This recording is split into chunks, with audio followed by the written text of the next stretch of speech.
ශ්‍රී ලංකාවේ බොහෝ පැරණි වලව් තිබුණත් ඒ අතරින් වඩාත්ම අභිරහස් සහ ජනප්‍රවාද වලින් වටවුණු ස්ථානයක් ලෙස දික්කඳ වලව්ව හඳුන්වන්න පුළුවන්. දික්කඳ වලව්ව පිහිටලා තියෙන්නේ ශ්‍රී ලංකාවේ ගම්පහ දිස්ත්‍රික්කයේ දික්කඳ කියන ප්‍රදේශයේ. විශාල වතු සහ හරිත පරිසර වලින් වට වී ඇති මෙම ගොඩනැගිල්ල ඈත සිටම දැකිය හැකි අලංකාර දැවැන්ත නිර්මාණයක්.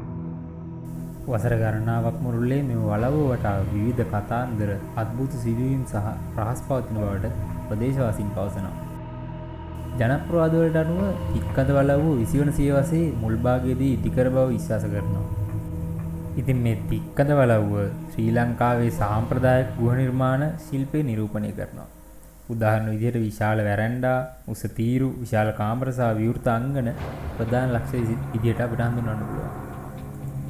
ඉතින් කොහොම වුණත් මේ වලව්ව ප්‍රසිද්ධ වෙන්න හේතුව මෙහි ගෘහ නිර්මාණ ශිල්පයවත් මෙහි ඇති ඉතිහාසයවත් නෙවෙයි.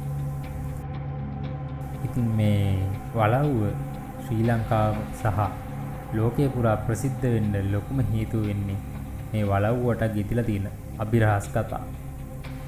ඉතින් රාත්‍රී කාලයේදී ඇතැම් ශබ්ද ඇසෙන බවත්, කිසිවෙකු නොමැති තැන්වලත් චලන සිදුවන බවත් සමහර අය දැකලා තියෙනවා. ඉතින් තවත් සමහර අය කියන්නේ මේක ඇතුලේ අద్భుත සිදුවීම් සිදු වෙනවා. ඒ වගේම හොල්මන් අවතාර වෙනදී මේ වලව්ව සැරිසරනවා කියලා. කොහොම වුණත් මේ පිළිබඳව විශ්වාස කළ හැකි තොරතුරක් මේ වෙනතුරුත් තහවුරු කරගෙන නැහැ. ඉතින් අද වන විට මේ වලව්ව පෞද්ගලික දේපලක් විදිහට ඇතමෙකුට අයිති වී තිබෙනවා. නමුත් ඒ සංචාරක ස්ථානයක් හෝ කිසියම් දෙයක් සඳහා භාවිතා කළ නොහැකි අයුරින් වසා දමා තිබෙනවා.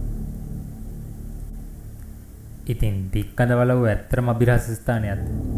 නැත්නම් ජනප්‍රවාද වලින් වර්ධනය වූ සාමාන්‍ය පැරණි වලව්වක්ද? ඉතින් ඔයාගේ අදහසත් පල්ලෙහා කමෙන්ට් සෙක්ෂන් එකේ කමෙන්ට් කරන්න.